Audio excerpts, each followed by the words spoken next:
Somebody call a doctor. Bad medicine is back. That's Diamond Dave. I'm Mason Quinn. Today, we're going to be taking a look at a video from Emergency Awesome showing some of the Easter eggs that we definitely missed during Squid Game. If you guys watched our videos, you know that we predicted about 90% of the things wrong as we were going through the clips. So, let's check it out. Let's go!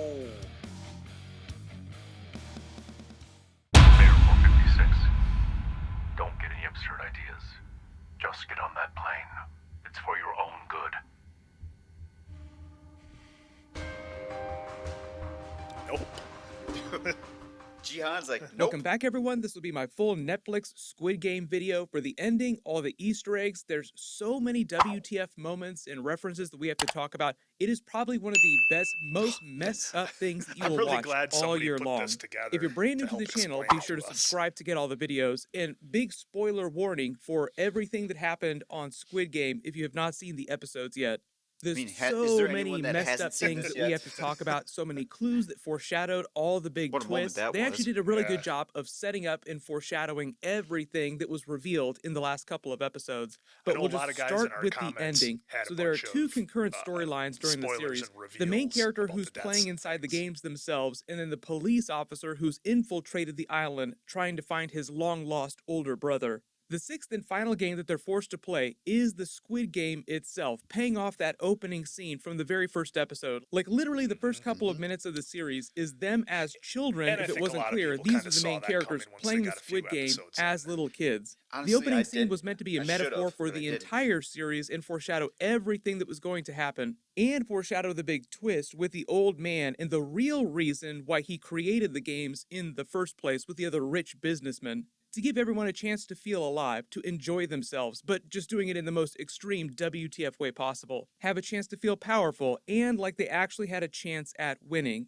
Now, of course, that doesn't make the old man or any of the businessmen good people. They're all extremely sadistic and masochistic as hell, so we'll get to that. His whole deathbed confession doesn't absolve him of all the terrible, terrible things he did for the last 30 plus years with the games. But the main character is only able to win that final Squid Game because his childhood best friend sacrifices himself, trying to do something good, having just betrayed a whole bunch of people in the previous episodes. The whole idea being that only one of them was allowed to win, so one of them was going to have to wind up killing the other, or they had to find some other way to win the game. Because even though technically there was the rule that everyone could vote to stop the games, like all the survivors could use a majority vote to cancel the rest of the games, but if they did that, then they weren't allowed to take home any of the prize money, which was considerable by that point. So the idea at this point in episode 9 is that they've come so far, so many contestants have died, some of them had been their friends, that they were just beyond the point of no return. Like, we've come this far, we can't stop now. Once he does wind up winning, he gets his 45 billion Korean won, which is about $38 million, so it is a giant pile of money.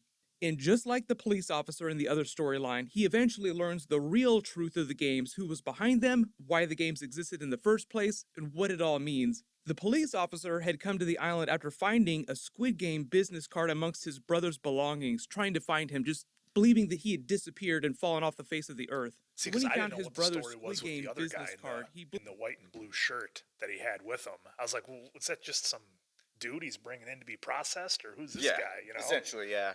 But I'm pretty sure that was Jihan's card there, but could be wrong. Believed that he had somehow gotten caught up in these games without really knowing what was going on with the games at the time. What he does wind up finding is that his older brother was the winner of the 2015 games, so he would have survived, and then later we learned that the mysterious Frontman who's been administering the games this whole time, whose face we don't see until that final episode, is the man's older brother that he's been searching for this whole time. It's meant to be this huge WTF shocking reveal that goes hand in hand with the reveal of the old man's true identity, which the main character also learns at the end of the finale. It was the old man this whole time. Some of you may have actually guessed early and been following the clues, which I will point out in a second. What he explains is that he and his friends created the Squid Game Corporation that funds the games, like they created the games themselves with this umbrella corporation, because they had grown bored spending all their money, their vast wealth, on all the regular vices. Drugs, fancy cars, hookers just weren't doing it for him, so they created games based on the games that they played as children. So all these millionaires, billionaires just basically say, hey, you know what? All these drugs and women and Cars, Cars. houses, vacations. nah, it's just Not enough. I need something more. Need something else. Well, we've seen it before. Jeez. Hey, we've seen it in real life. We have. It's not surprising. And everyone knows exactly probably what we're talking about there, because some of you actually said it in the comments. So Yep. Trying to go back to basics, literally, but turning them into a battle royale running man situation game of death, whereby you had the chance of winning millions and millions of dollars, but if you lost a game or if you broke the rules, you were killed.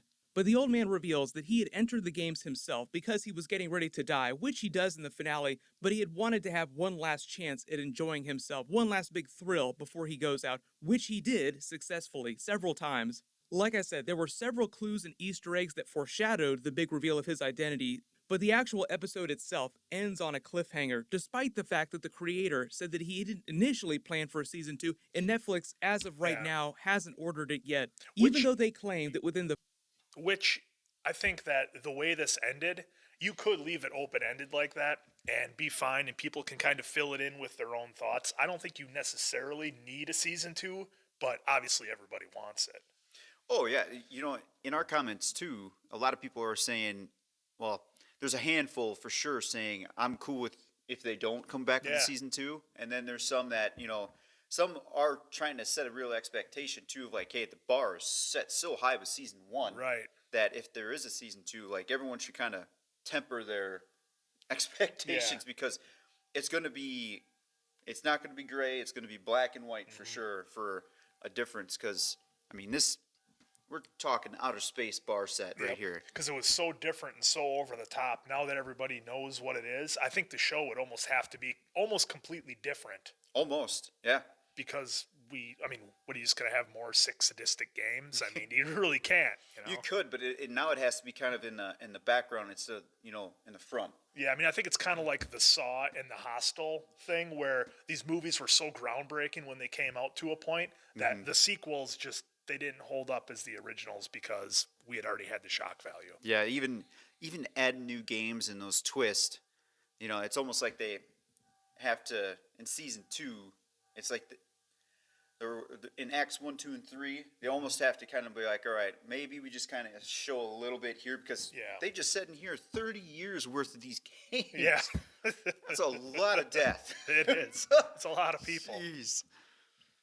First week or so of it airing, about 100 million people have actually watched the series. It's Netflix's most popular series of all time. Gosh, that's but the big crazy. cliffhanger ends with the main character giving half of his winnings, half of the $38 million, to the mother of his best friend who sacrificed himself. And it's meant to be a big callback to the scene in episode 1 where he claimed that his friend owes him some of the money that he was making because he's this big, successful businessman and he was responsible for getting him through school so that he could get his job, complaining that his friend should at least buy him a drink. So because his friend was responsible ultimately for the main character winning the last game, he felt like he owed his friend half of the money. And the small child that he takes under his wing and then sets up for this better future, giving him to the mother to take care of, was him keeping the promise that he made to his female main character best friend before she died. The kid... So, dude, let's keep it in Korean money. Mm-hmm. That's what, so 45 and some change, but we'll just say 45. So what that ended up being 22 and a half, right? 22.5 million won. That's still a lot of money. That should have an effect because some theories that we were even saying, and some of you in the comments was, well, he has all this money now, he can get resources, but giving half your money away, that to me that would impact. Puts a dent in it. But it was blood money, essentially. So he didn't care for it. In the end, it looked like he got used a little bit finally. Yeah. But he probably would blow through all of it just to end the game. And how do you start? You can't just go on Craigslist and yes, I'm looking for secret agents to help me infiltrate a top secret organization. Angie's List. How do you start? Money's great, but you got to have the right connections with the people. And if a season 2 comes into play, if the brother is alive, which the more I keep seeing, the more I keep believing now. I was really against him saying shoulder shot. Told you. I would, because the relationship they established in the show, I have to assume that one of them are going to seek. Well, I want to assume that the policeman's going to seek out Jihan because Jihan probably has no idea what where he is or if he's still alive or anything like that. And the policeman would have the contacts that he needs to actually get something done. Otherwise, he's just going to run into a bunch of people that'll just take his money, and why would they bother even helping him? Was her little brother. She'd been playing the games to earn money to bring the rest of her family across the border from North Korea. There were also a couple clues that gave that away before they reveal the true flashbacks.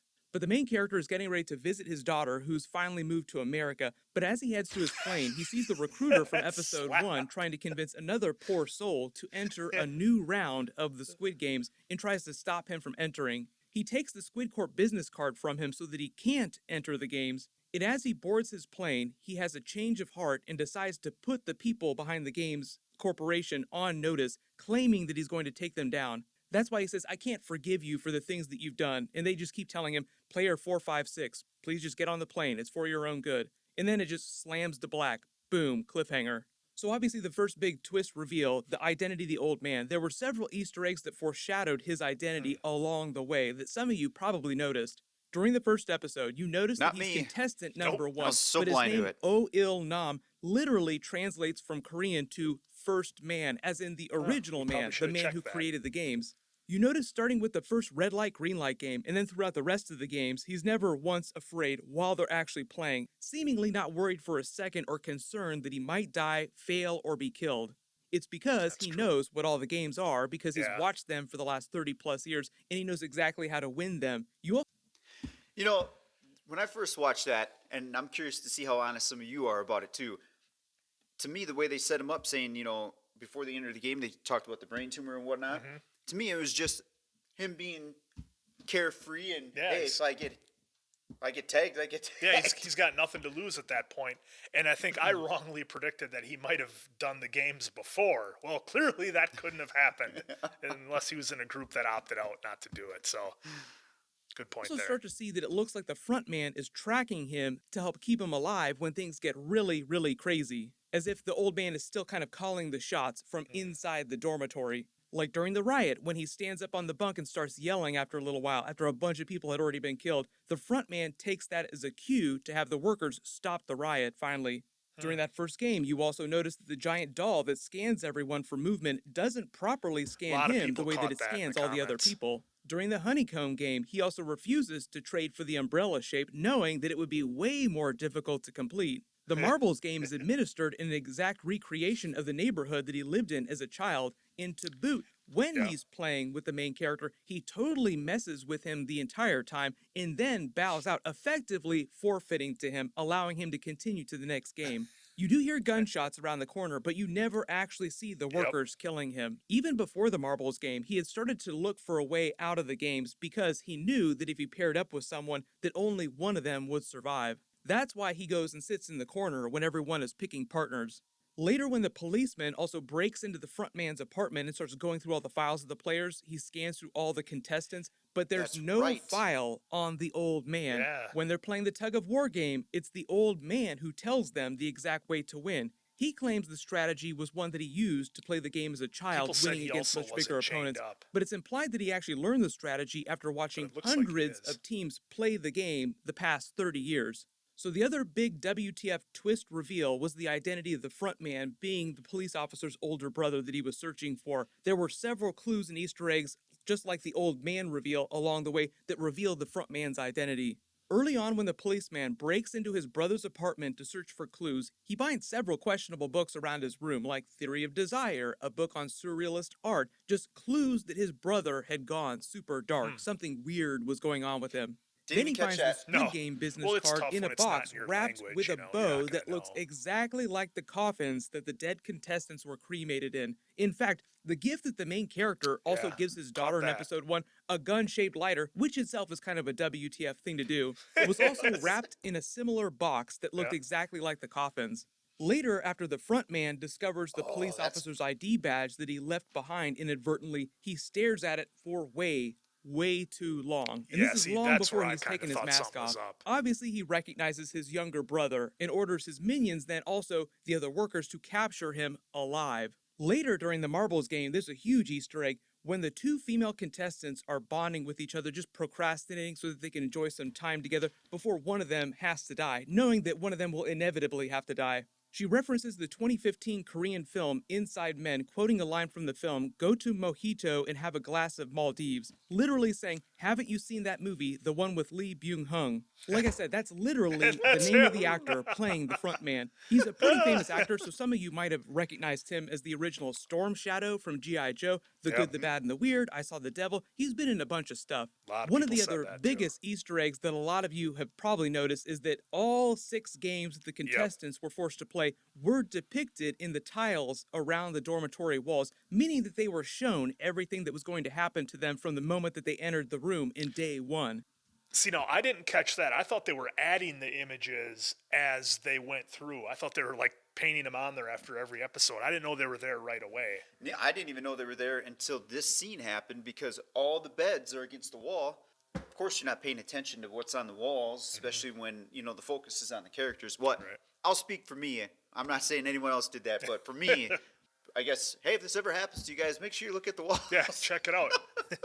No, I started to see them because I do, when I'm watching movies, I like to look at stuff going on in the background because, as we all know, they don't do things for no reason. I always find it interesting to look at books or pictures, things like that.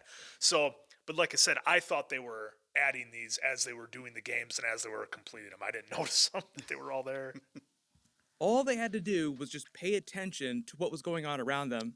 The structure of the corporation that they use to run the games is heavily compartmentalized, so people only know what they need to know for whatever task it is that they're hired for. And you find that many of the workers are barely any better off than the contestants themselves, with many of them being killed for violating the rules of the games, just like the contestants. You also probably noticed the shapes on all the workers' masks, the triangles, circles, squares, all correspond to shapes taken from the shape of the Squid Game court. The actual Squid Game logo is also depicted as the hair clip on the giant doll in the first game. During that first recruitment slap game that everyone plays, all the contestants always choose the blue tile, even when they get to play another round.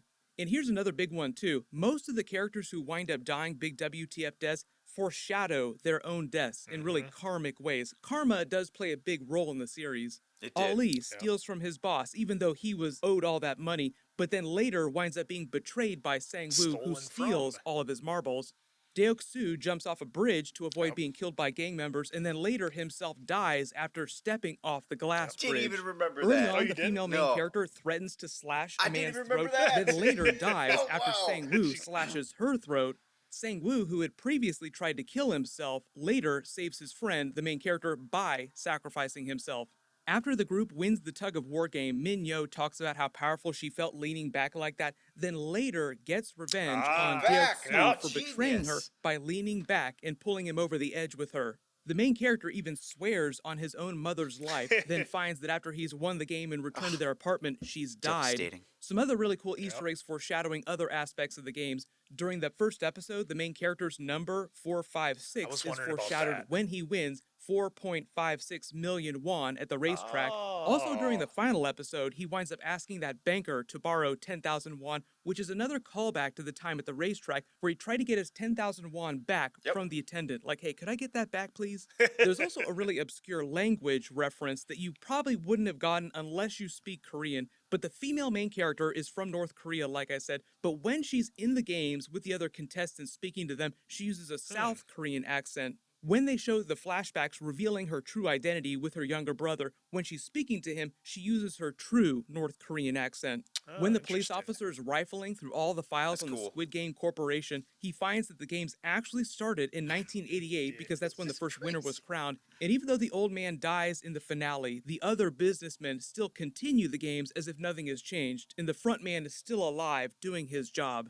And what about Squid Games Season 2? What would the story be? Obviously, there'd have to be multiple storylines, characters going through a new round of the games, like they teased, they're starting a new round of the games collecting people. While the main character comes back trying to use his money to infiltrate and gather enough evidence on the games to take down the organization, I just don't more think his successfully money's than the enough. police These officer was guys able are to do. It's not really an wealthy, Easter egg, have but way really more than he WTF moment does. that was also revealed by the creator. He said that making the series was so stressful that he lost 6 teeth. So it's almost like he himself was playing a Squid Game. Whoa, 6 teeth? Sorry, guys, we got to rewind that again. That was just an interesting tidbit there. So roll with us here, folks. Right here. down the organization more successfully than the police officer was able to do. It's not really an Easter egg, but really WTF moment that was also revealed by the creator. He said that making the series was so stressful that he lost 6 teeth. So it's almost like he himself was playing a Squid Game of sorts. But if you spotted any big Easter eggs or WTF moments that I didn't talk about during the video, just write them below in the comments. So that was incredible. You know, I would almost equate this series to a band that works their whole life to put out like an amazing album, and they get it out there and everybody loves it. Maybe it took them 20 years to get it out there, and the record company's like, hey, give us another one of those. They're like, what? That took my whole life to make this. Well, and you know, a lot of people in the comments said that it took and it was publicly known too. An article came out saying that it took 10 years for this to be made, and man, and I know he said he's not sure if he wants to do another one, but I mean, I hope you do, and I hope season 2 does come out, especially after watching some more of the tidbits there. They did a lot of small detail in here that I just did not catch. Way over my head. And that's stuff that you and I normally love, because there's nothing we hate more than watching a TV show and they, like we said, they just have to spoon feed you the information and beat you over the head with the obvious. And it's okay sometimes, but not all the time, like you were saying. Which is funny because, guys, I don't know about you, but I've seen a lot of garbage television on streaming services, and I don't understand why this would be such a risk. I don't know if it was the language barrier that they didn't think people would get, but guys, we've all seen stuff that's just god-awful. We're like, how did this even get on a streaming service? Yeah, I don't know. I do hope we get a season 2 soon, or at least the announcement of, hey, we greenlit season 2. Again, I think it's all going to come down to the man lost 6 teeth trying to make it, Dave, and you're like, no, give me more. You give me another season. I'm not the only one. I know I'm not the only one. I'm fine if this is where the Squid Game ends. I'm fine with it. It's one of those things where I almost think doing more tarnishes the reputation of it. It can only go down from here, I think. I think it's at such a high and such a level, and it's so legendary at this point that anything they try to do now, I think, will be a letdown. So that's just me. Drop your comments down below about anything and everything Squid Game. Let's talk this one out. I feel like you've probably already seen all these explained videos, but we thought we would do one anyway just to kind of catch us up and share with you guys so that we can keep the conversation going about Squid Game. So if you're not sick of it yet, let's chat it out. All right, guys, for Diamond Dave Damone, I'm Mason Quinn. This is Bad Medicine. We got a lot more great content coming your way. Be sure to check it out. We'll see ya.